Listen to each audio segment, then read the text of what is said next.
I honestly am super excited that we're talking white labeling because this really is a common question for us. Our common questions revolve around, I think this is pretty common in a lot of Facebook groups that do any kind of agency building or coaching consulting. It's leads and closing. And then it's how do I hire someone, a VA, whatever. And then that always leads into well, maybe I should just white label or outsource or something like that. So super cool to have you guys, Brittany and Michael, here today to answer those questions. First of all, where are you guys calling from? Like, where's home base where the Zoom camera's set up? I'm in Portland. I'm in Denver, Colorado. Both cool towns. Way cooler than Memphis. No, Memphis is up there. Everybody's moving there. Yeah, but we vacation out where y'all are. Either one of those two towns are great. Is it raining, Brittany, in Portland? Always? No, it's been 80 degrees for like 2 weeks, so I can't complain.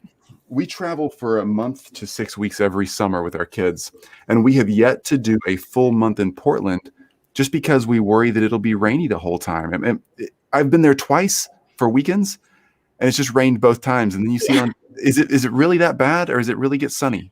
These days it's actually really nice, but 5 years ago it would rain through the whole month of May. So, that's scary. Did you just say a global warming thing? Like, is that? Yeah, we had some crazy fires in Oregon last summer, so we're all kind of prepared for a really hot summer this year.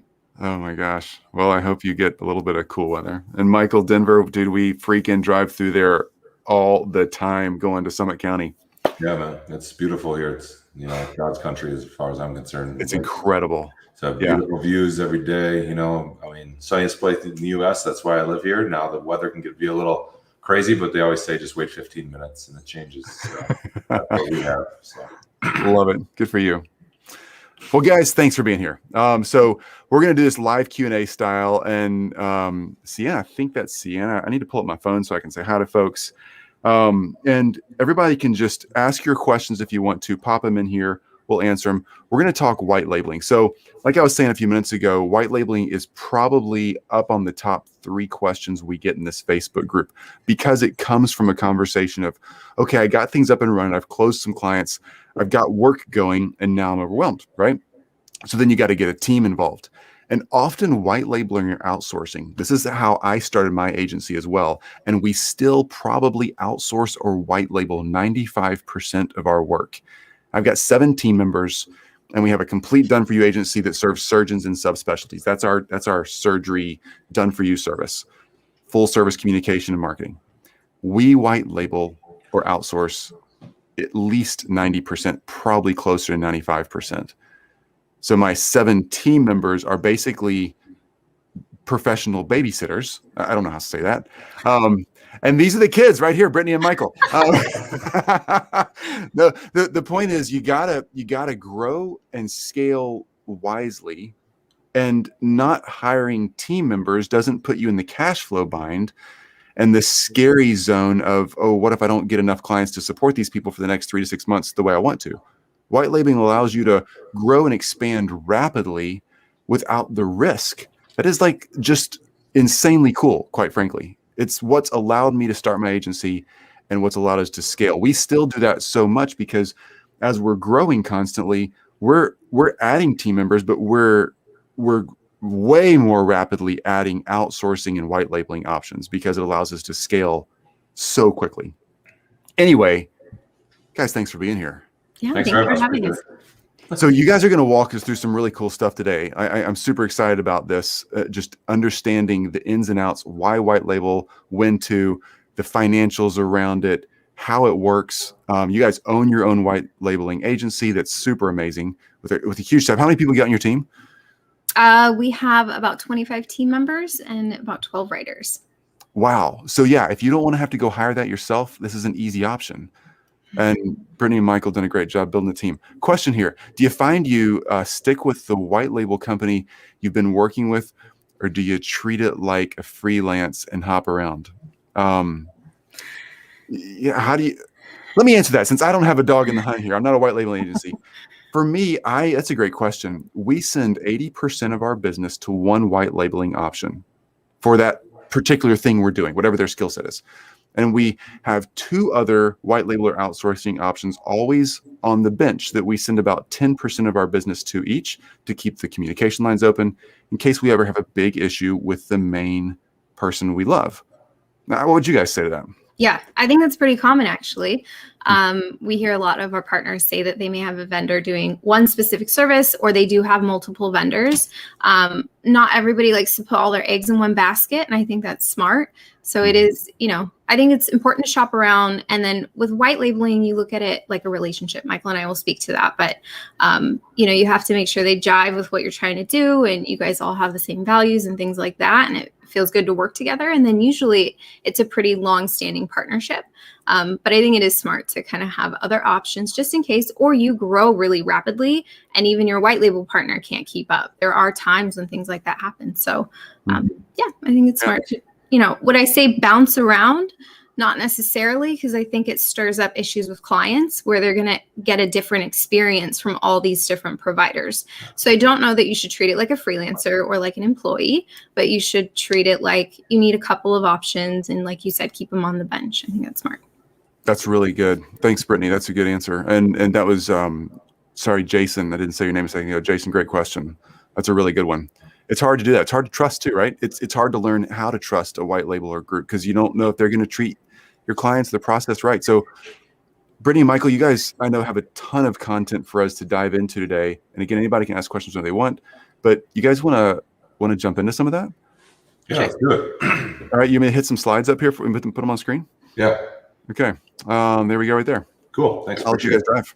Yeah. So like we said, anytime, jump in, ask any questions. This doesn't necessarily have to be slide by slide kind of thing, but we're going to talk about choosing your path. Honestly, we care more about you finding the right partner or the right solution for your agency than you picking us as your solution. I'm being dead honest with that because we're not the right fit for everybody. And, you may not be the right fit for any partner or your team or wherever it may be as well. So that's what we always kind of think about when we're doing this. So kind of what we'll discuss, my sister's a CU teacher, University of Colorado. She always says, hey, tell them what you're going to tell them, then tell them, and then tell them what you told them. So that's what we're going to kind of do here. So who we are, your starting point, your 7-step process to discovery, which path you should go, and then some profitability projections based on some analysis we've done, and then choosing a provider is kind of what we'll do on that. Who I am, I'm Michael Borgelt. I own 51 Blocks. We are a 7-figure agency. I used to referee in the NBA in 2009, refereed college basketball. Focusing now more on niching down to a product called Bionic WP.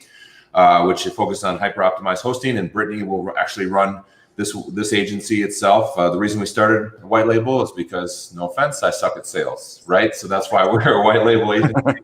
And Brittany, go ahead. Yeah, I'm the COO here. Background in digital marketing. I have my MBA. I got into management here and worked my way up. And as Michael said, I'll slowly take over the reins with the team. So I actually have been the sales lead for about 2 years here. So I've learned a lot over time, just building partnerships. And my background is in psychology in addition to just business. So I use a lot of that when it comes to just building relationships here with people.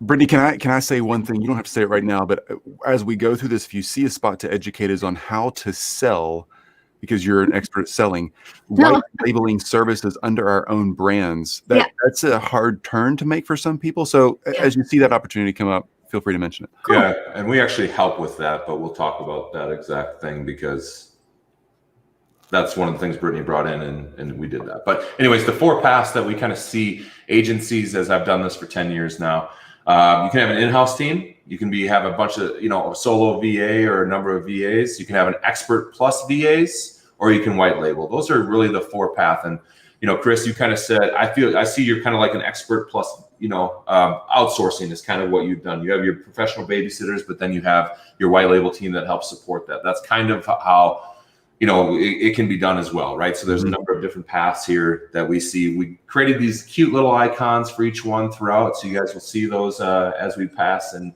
kind of move through this.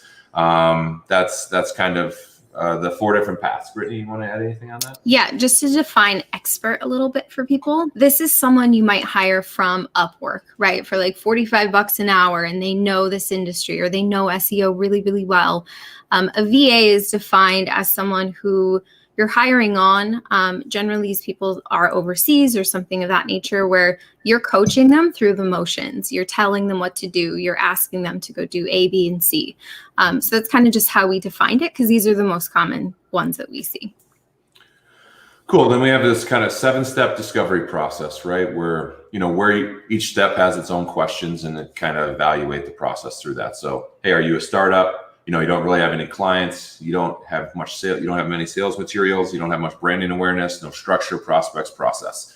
That's when it's important to have a good partnership that will allow you to leverage those sales materials. And this is one of those things we kind of talk about, where you can leverage our sales material because we're the ones doing that work. So those case studies, those types of things, we allow people to leverage and use, and they can brand under their brand for the work that we've done. And then there's like people that niche down. Chris, you're very much this, right? You have a niche agency that focuses on a certain space. You're kind of beyond the startup, may want to, continue to grow, or you may be new to the niche, that type of thing. Or you have a legacy agency, which, is existing agency, full house team type of thing like that. So it's kind of picking your path here in this first step. Second step is, what is your plans for your long-term goal? We kind of did this with a yes, somewhat, and no, right? So you ask these questions. If they fall in those different areas, you kind of see where you are. Brittany, why don't you kind of take this from here? Yeah, I mean, this is all, it's all just kind of self-explanatory on here. It's a self-assessment. It's trying to understand, do I really want to venture into this? So in my experience here in the last 4 years, I've found that there are people who are a great fit for white labeling. There's people who want to just dabble in it and try it and learn our process and take it in-house. And there's people who it's just not a good fit. They like their own, workflow, and they just like all the control. And so an interesting thing when we were developing our partner center, which is just full of free resources for this kind of stuff, was asking yourself certain questions like, am I ready for this? Does this even make sense to me? Before you spend money, before you get into a relationship that maybe is going to cause a headache because you're not ready for this kind of thing. So the next, I think, 4 slides will walk through certain questions, and we can provide this for anyone who wants to just kind of go through it. But it'll point you in the right direction just based on our experience seeing certain types of people go through the motions with us. One of my favorite questions on here is, I want to hire the client fires in my agency, right? Obviously, nobody wants to do that. But if you have an in-house team, you have to understand you will be handling those client fires, right? If you do white label, that is one of the benefits, right? You get to push that off on to your white label provider if they're doing full fulfillment and integration with your clients, that then they take over those things, right? That's why my hairline is the way that it is, of those client fires. Because right? you handle our problem clients, yeah. Yeah, but you have to be careful. Exactly. Not every white label does that. So you do have to look at it. Like 51 Blocks, obviously we have the full just sell. We'll do everything else. But not everybody does that. So you do have to kind of take this with a caveat, who am I looking at for white label?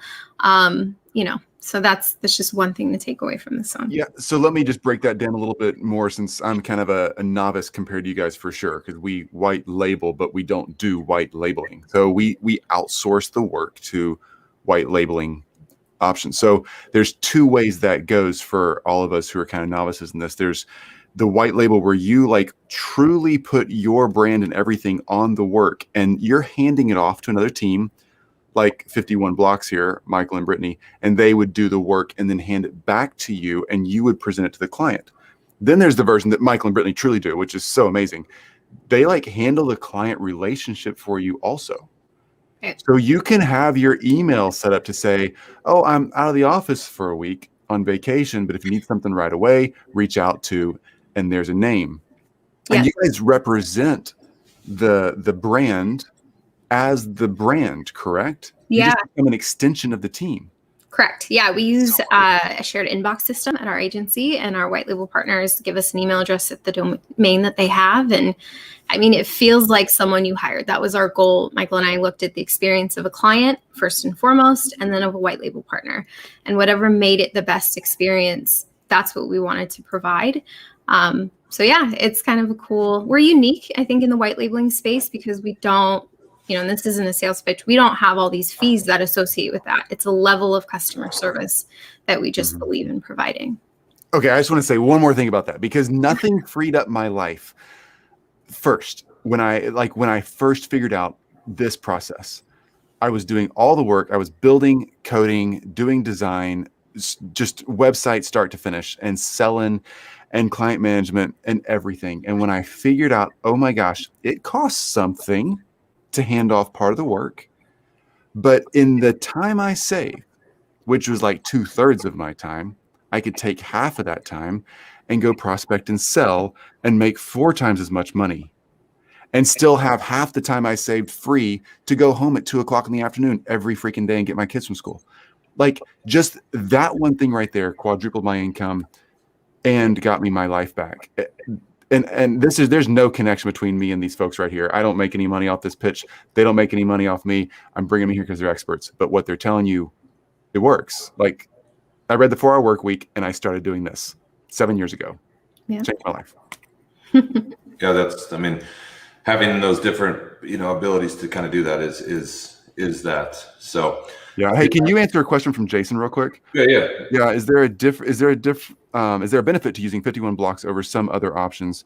Are the profit margins similar? Yeah. Are the profit margins? Yeah, we're going to actually get into that exact solution here in our presentation. So perfect. Jason, I'll pull that question up then. Okay, cool. We're not the most profitable solution there is, and we present that, right? To your point, you have to understand, if we're going to take over the account management and do all that, there's a cost to that. Kind of what you just said, Chris, right? It's just giving that, and you have to give away controls, but we'll get into all that. That's kind of where we're going with this. So I'm going to jump through these questions. These are more questions that help do the self-assessment for a number of these, right? And then here comes to those 3. You mentioned 2. We really see 3 different avenues. We see full fulfillment, where you just hand it off and then we communicate back with your team and they present to the client.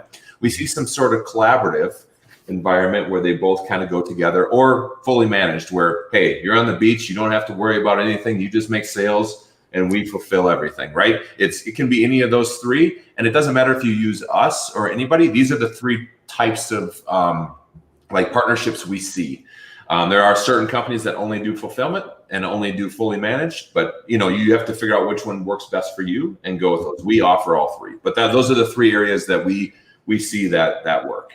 And then it's like, hey, which profitability path is best for you, right? As you went through that self-assessment, what do you see? Mostly ones and twos, mostly 2s, or mostly 2s and 3s, right? And that kind of helps you break down where you should sit based on those questions, right? If you like handling the client fires, or you want a ton of control over your agency, hey, number 1's the way to go, right? If you're a control, like I'm a control freak, right? If you're a control freak, hey, well, white labeling is not for you, because it doesn't make sense to try to outsource and then try to control that process, because we have a process that's tried and true that grows 20 to 40% year over year on traffic and growth and leads and sales for our clients, because that's how we talk. But it's that's what we know works. So coming in and telling us how to do something different isn't going to be a way to work with a white label partner. It doesn't matter if it's us or the Hoth or Vandasta or any of these other competitors out there. They're all the same. You can't come in and control their process, right? So here we get into the profitability projections, right? And this is where you're really going to get in. And we took real analysis of real numbers.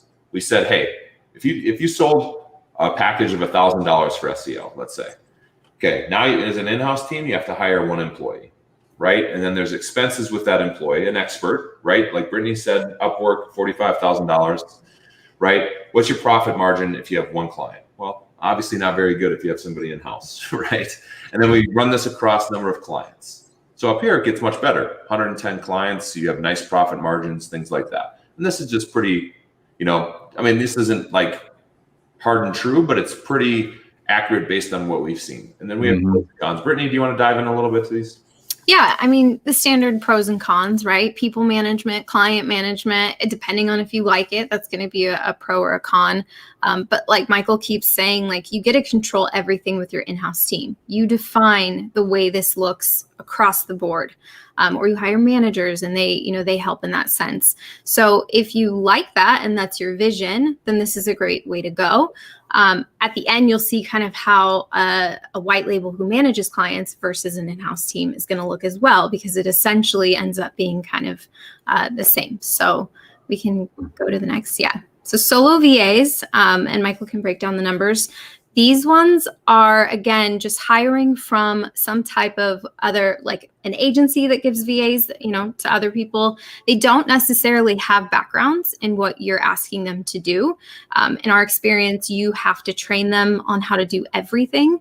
And sometimes this training needs to happen twice or 3 times, or you have to monitor them so closely. This is the overseas VA is kind of what we're looking at here in terms of numbers. Michael, did you want to cover that? No, I think that this is exactly to the question that the person asked was, hey, what's this compared with somebody hiring overseas? This is it, right?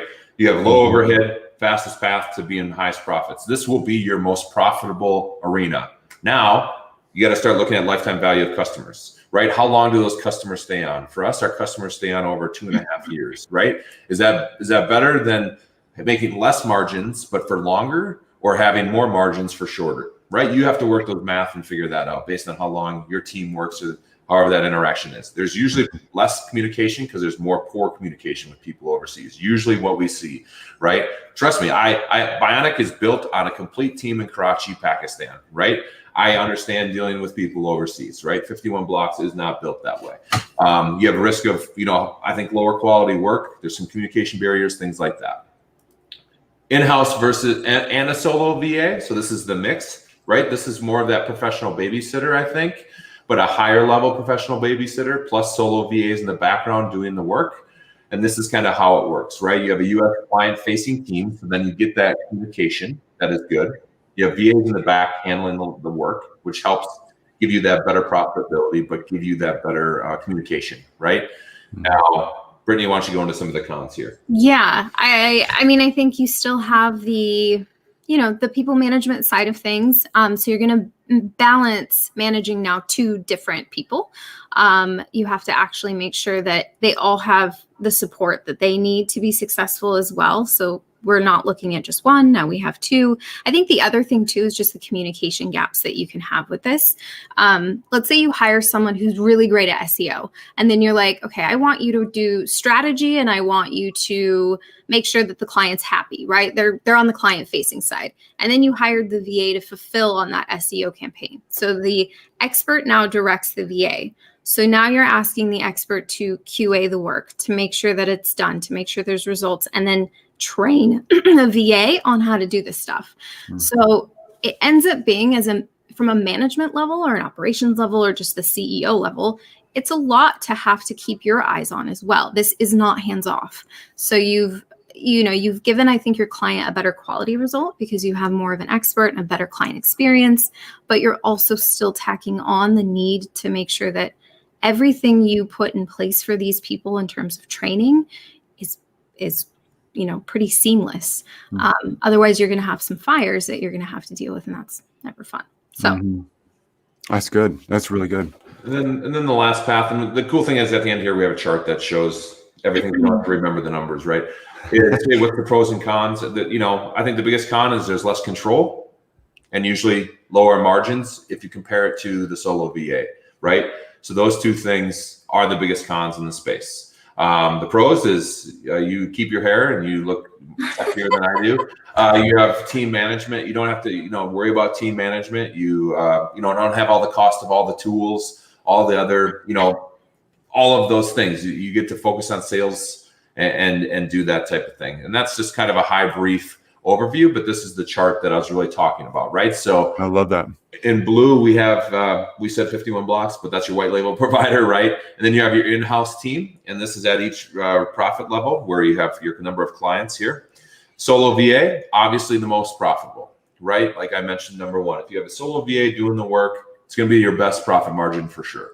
Now, it might be some headaches involved in there and length of contract. That's the 2 things I would balance against. So then it comes in second, a close second and third is 51 Blocks versus the expert plus VA, right? So those 2 are very similar. And then an in-house team, I think, because the cost, you're not being able to leverage the scalability of overseas, is the most expensive. So this is kind of, Brittany, did you want to add something there? Yeah, I wanted to add into the tools. So something that you don't necessarily think of, but is necessary, are all the tools that your team needs to be successful.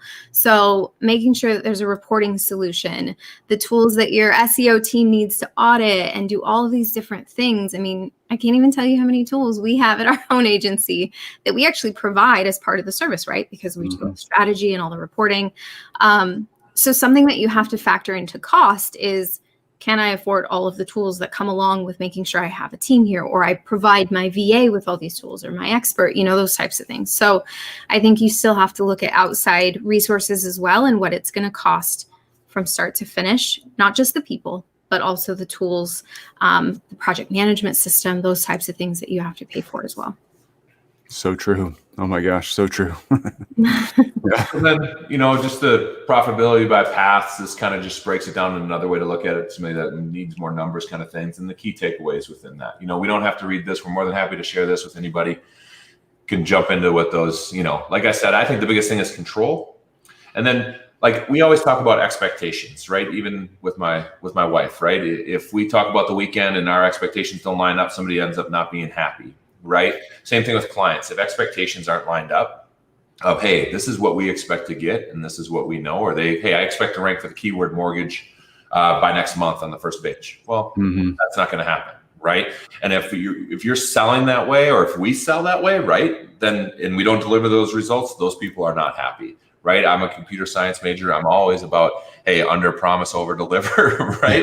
That you get into that space. So it's that's where it's very big. I think that's the number one thing we educate when we sell, right? Is, hey, our expectations have to be in line. Like if somebody starts talking about these crazy expectations, that's how we know we're not the right fit for them.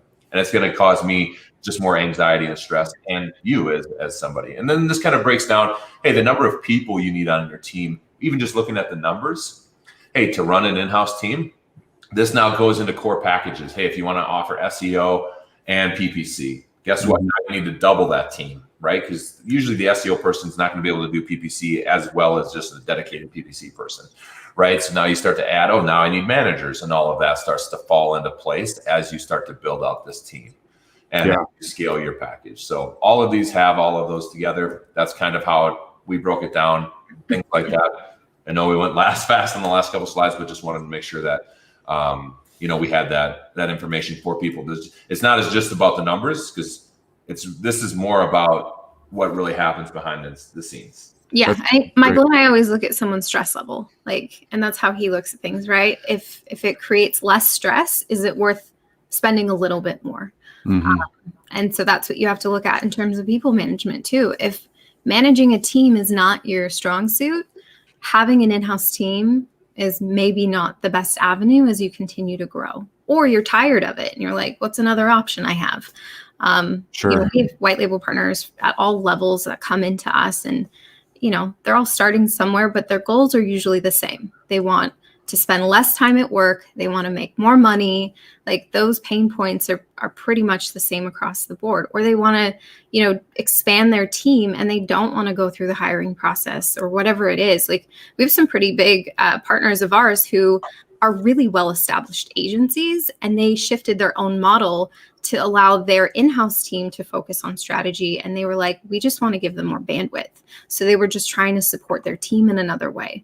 So there's just different ways you can look at it. That's why we like the assessment, because it guides you on what you need to look at for your own needs, because it is not one size fits all. Just like every white label partner is not one size fits all. It's even hard, I think, for us to look at another provider and think we're comparing apples to apples, because we're just not. Everybody's built differently. So we like to just educate that you have options, and you should look at your needs and try and make it the best venture possible, because we don't want it to result in any cancellations. So yeah, I super appreciate the really good content here.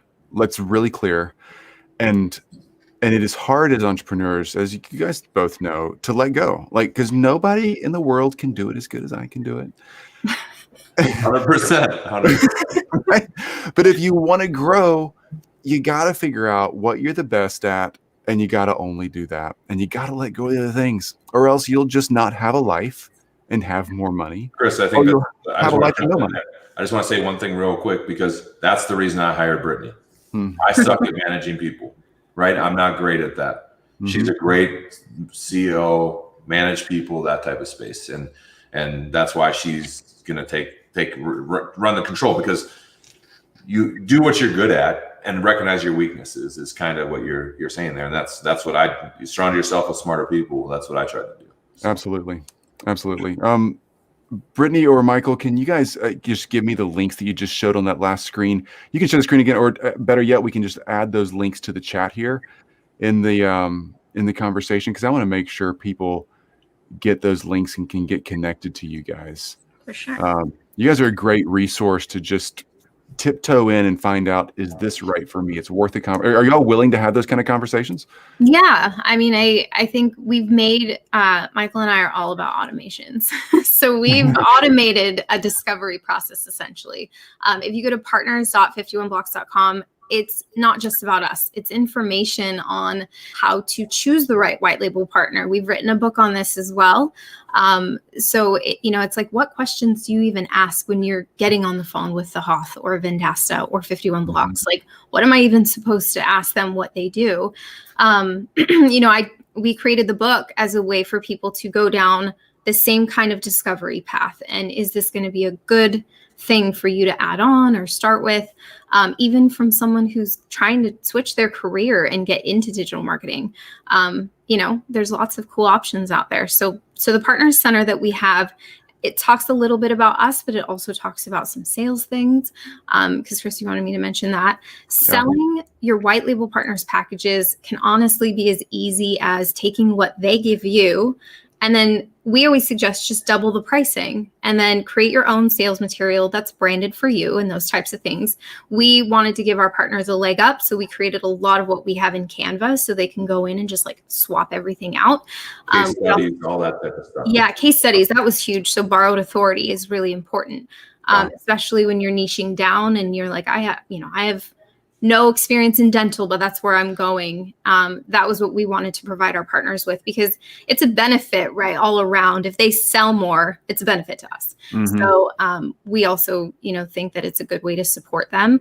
But, even if you go somewhere else, try not to overthink it. I think that's the biggest tip I could ever give anybody. I see so many people come in here and they want to know such specifics that it doesn't necessarily even matter. Does it help you sell? Does it help your client experience? Will it help the results? Sometimes it's no. They just, they want to overthink it. And I always just say, like, just take what we have and make it your own and then go from there. And it's really simple. Some of the most successful white label partners we have here started with just a couple of clients, and they've grown super fast, and they literally just took what we had in place and just learned how to sell. And there's some good, I do think you need to understand digital marketing to a certain extent. I think that it's important that you know how to set the right expectations. Michael and I put our expectations for every service on every service page, like our checkout pages. And it's fantastic, because there's times when we have to send it back and be like, hey, by the way, like, here's the expectations we set. Make sure that you set these as well. And it's because we learn through trial and error ourselves of creating an online checkout system. What are people going to read and what are they not going to read? So, we're constantly evolving with that stuff, but get to know your partner well and understand digital marketing to a certain extent. You cannot, my favorite line is like, you can't sell a car when all you know how to do is ride a bike. Learn how the car works, learn how these things happen. And it's going to make you much more successful. So I completely agree with all of that. The reference I use when I'm talking to people about why we white label or outsource is, look, maybe I think I'm a Formula One race car driver. That's thinking a lot of myself, I know, but I need to get out of the Toyota Camry, and I need to get a good car first of all. All right. So do things right, but you also need a pit crew. And while I'm driving the car, I can't be changing tires and doing the oil. So get a pit crew. Yeah. Okay, I've dropped all this in the chat down there below on whatever channel you're watching this on or watching the replay on. But partners.51blocks, that's 51blocks.com, is their site that you can go to start talking to them, or you can have a conversation with them on Facebook. That's facebook.com/51blocks. That's again 51blocks. Same on YouTube. Their social handles are 51blocks. 51blocks. You'll find them on social.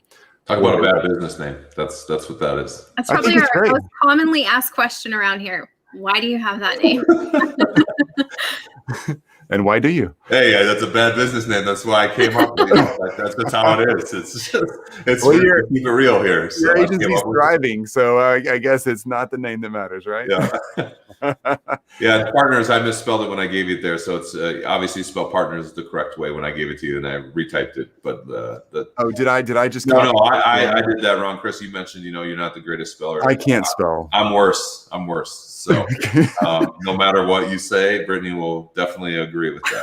So. Oh, I see. I got the wrong one there. Okay, I gotcha. I see what's going on there. Okay, I'll repop the right one up here in the chat, and we'll be good to go. Cool. There you go. You guys are awesome. Thanks for hanging out and giving us legit, real advice. Yeah, thanks. Yeah, I mean, like I said, I don't care. I mean, I do care, but I don't really. I want you to find the right partner, whoever that is for you, or whatever makes you scale your agency the best. I am a firm believer of helping, agencies grow. That's why we built the Partner Center. You guys can take that content and use it somewhere else, and great. As long as we get rid of the bad SEOs out there and the bad, giving the industry the bad name, mm-hmm. I want this to be quality resources for people to get their work, done. So.